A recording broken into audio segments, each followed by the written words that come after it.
Good morning. Welcome back. It is currently 7 o'clock on the dot. Been up since about 5. Early bird gets the worm, right? Well, this morning, I want to take care of that gas tank skid plate underneath this truck. It is looking so crusty, and that's the lowest hanging piece in this truck, so you can see it driving down the road. Realistically, there's two things I want to do. I want to get that gas tank skid plate taken care of. I am probably going to nail that with POR15, and I also want to get that rear axle painted as well. That's a big thing that needs to happen. So I believe it's going to be episode 5 or 6, one of the two. But we need to get this skid plate and this rear axle coated because it's just looking ugly. In the last video, we Cerakoted one of the charge pipes from the turbo to the intercooler, so that looks pretty freaking good. But I think to get the morning started off right, we need to hop in a car and take it down to the auto parts store because I need to buy more POR15. My problem I had with the last can of POR15, I still had probably half a can. And it's kind of sucks because I didn't close the lid all the way. So I came out to do the rear axle one day and it was rock solid. So I had to throw it away, so that's no fun. But let's hop in a car. Let's get to the parts store. Let's pick up some POR15, maybe some more sanding pads, maybe some more Scotch-Brite. And then we'll get to rocking and rolling on this rear axle and this gas tank skid plate. I'm going to take that skid plate off and put it on the table in here so I have a nice clean workspace so I don't have to lay on the ground. So that'll be helpful. Yeah, let's get to moving and grooving this morning and go get some parts. So while we wait for the parts stores to open up, here's the gas tank skid plate. See how crusty and disgusting that is? This side goes to the bottom of the tank, obviously. And then this crusty bottom piece here is what's seen. And we don't want it to look like that. But also, I took off the radiator support brackets because they are getting they look okay, but they can always be better.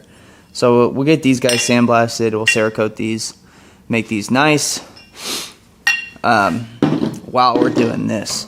But while we wait for the parts store to open, let's go ahead and get all of the loose, flaky rust off this so that it'll be ready to go for when we come back with the POR15. So my choice of sandpaper is going to be just some red Scotch-Brite. And we're just going to attack this from all angles. And we'll give this a rinse too. Running into some timing conflicts, so what we're gonna do first is we're gonna get these bad boys, the radiator support brackets, sandblasted, and then we're gonna get them Cerakoted while we wait. Obviously, it's pretty early; the parts stores aren't open yet, so we need to get these guys blasted, along with all of the nuts and bolts to hold up this gas tank bracket or this gas tank skid plate and the radiator support bracket bolts. So we can get all these bad boys sandblasted and ready to go. We'll get these Cerakoted first so they have enough time to dry so that I can hold my radiator in place. But first things first, let's hop in the blaster and let's get these bad boys done.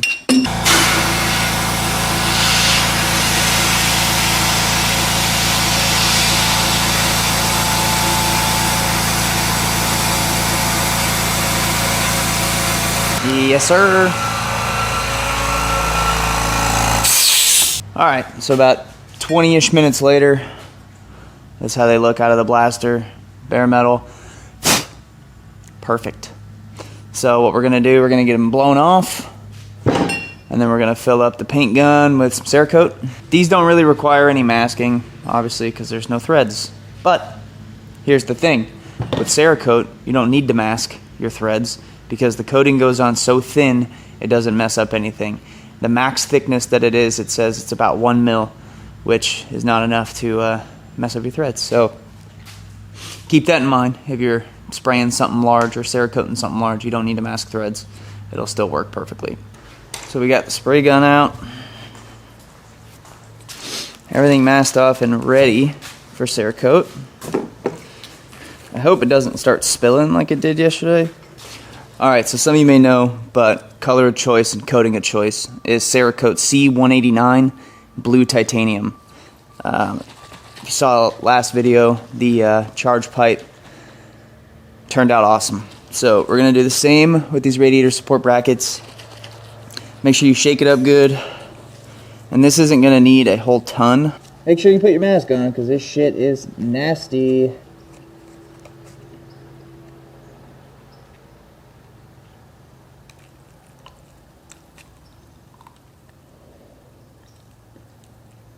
So that's about as much as we're going to need. So I have my air pressure. I have my air pressure set to approximately 35 psi. I don't have a gun gauge, but on the compressor it's set to that. So let's get to spraying.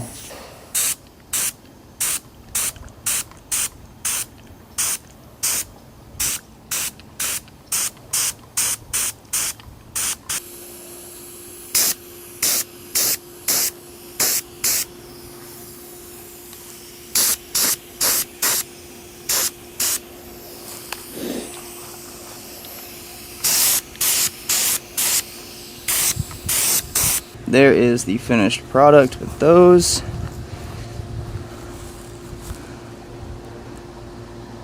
Those are going to look clean. And then I have the bolts up here, sprayed out. I also did the bolts for the gas tank cover as well. So those are drying out. And then we just have to finish prepping this guy out and go get some POR15 and finish this guy up. While we wait for that Cerakote to cure up, let's go ahead and degrease this guy. I got him scuffed up and sanded most of the rust off that I can. And then let's get him sprayed off. Get some degreaser on there, let it soak in. And then spray that off and we'll get it prepped with some metal prep. Alright, now we got that degreased. Hit it with some metal prep. And I think I told this before. You want to let this sit on there wet for at least 10 minutes, it says. So we'll get her saturated. And basically what this does is just etches the metal and creates like a zinc coating for the POR15 to stick to. And a little goes a long way, so you can be shy with it a little bit. So you're going to keep spraying it to keep it wet. So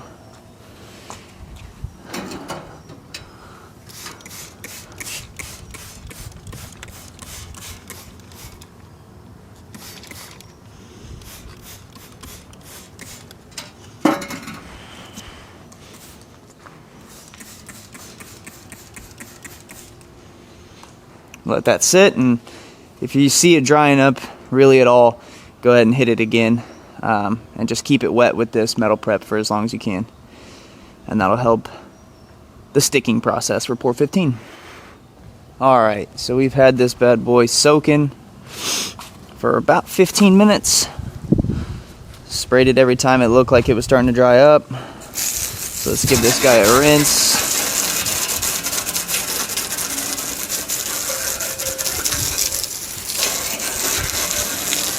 And the metal prep is neutralized by water, so you don't have to really worry about it. Just rinse it off. One thing though is you want it to be completely dry when you go to paint, obviously with any paint. So let it sit out, let it drip dry, let it do its thing. And then we'll get to painting. Okay, well, this is ready to go. And I really hope I didn't underestimate how much POR15 I was going to use, because I didn't want to buy the big one. This shit's like 70 bucks. Get this guy mixed up here.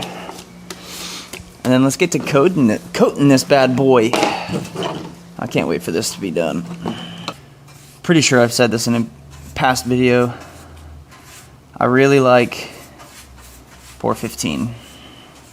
It is super easy to work with. It's just you have to take your time on the prep for it to turn out perfect. But if you take your time on the prep, it'll be perfect.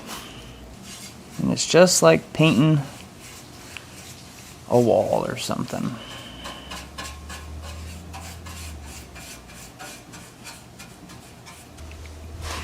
Take your time with it, and it'll take care of you. What do you guys think of the build so far? I think it's coming along pretty good. I wish I had more accessibility to like a lift and stuff like that. But this right here, my friends, is still quality work out of a garage that anybody can do this in. I mean, it's a true DIY fashion for me, because I don't really pay anybody to do anything for me. So alrighty, so there is the finished product for this side. I still have to flip it over and do the other side. I'm gonna wait until these pegs dry just a hair, and then we'll flip it over and we'll get the other side finished up. But that came out so good, so I'm super excited to see that. When we get this flipped over, we'll get the other side done, then we gotta let it dry, and then we'll go ahead and reinstall this piece back on the truck and see how it looks mounted up to everything else. I just hope this turns out just as good as everything else on that truck, because this is a lot of work, but the finished product is so worth it when you just sit back and look at it and say, yeah, I can't believe I did that. People have said too that you can spray POR15. You can't spray it in its normal state right as it comes out. You have to reduce it, which I feel like you could, but then I also feel like your product wouldn't be as good, because I don't know if reducing POR15 messes with the chemical makeup or chemical compounds within POR15 that give it its hardness. Then again, I've never tried to spray POR15, so I couldn't tell you either way, but I have some friends that say they've done it and it worked good for them. But they also use like lacquer thinner and stuff, which I feel like would degrade the chemical makeup of the POR15. While we wait for the skid plate for the gas tank to harden up and cure, these have cured up enough to where we can handle them, and I have to say they look pretty dang good for my second time ever spraying Cerakote.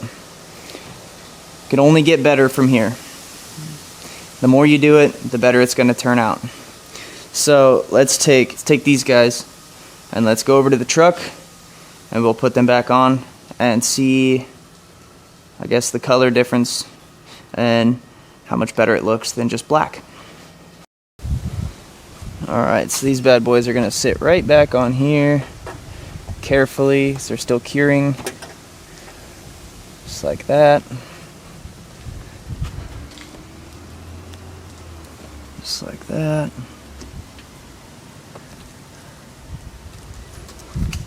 And that is the color difference from gloss black. And you can see how it's like silver. It's like a color shift kind of for it's blue titanium, so it's different when you look at it from one spot. The charge pipe is the same way. But yeah, grab these bolts and we'll get these guys screwed in.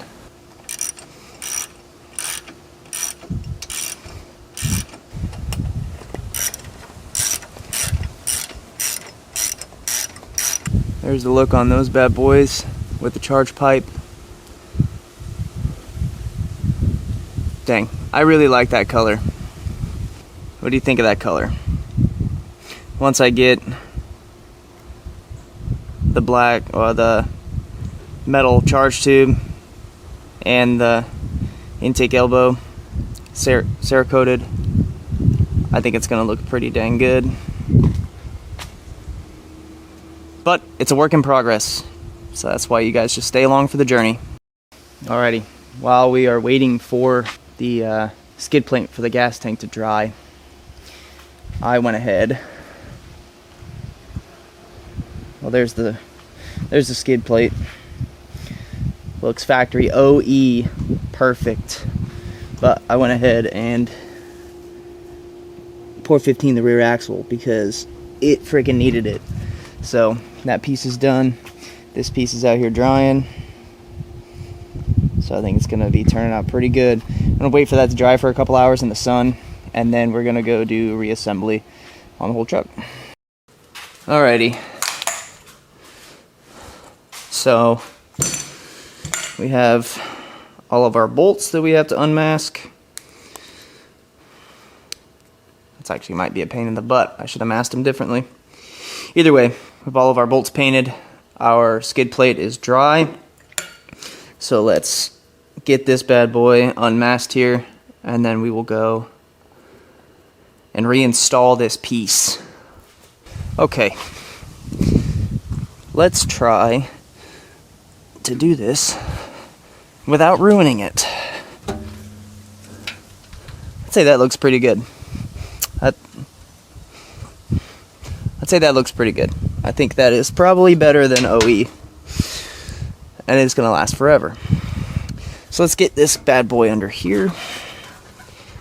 I don't know why I'm so caught on saying words like that. Look at this bad boy. You know? Don't do that though. This would be so much easier with another person.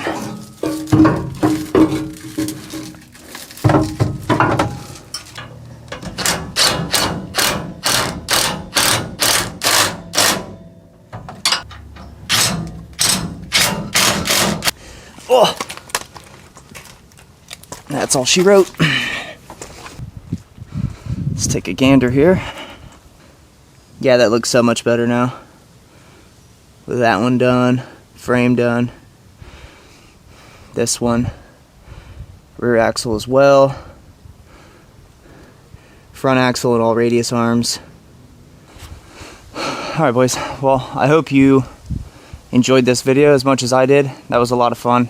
It looks so much better now, I'm telling you. Still have a long ways to go. This is just one piece to the puzzle, and I'm sure all of you understand what I mean by that. Because when you build cars, it's nothing as simple as one thing and done. They're continuous. They'll take all your money. But I'm going to wrap it up right here. Hope you guys enjoyed, and I'll see you guys in the next video.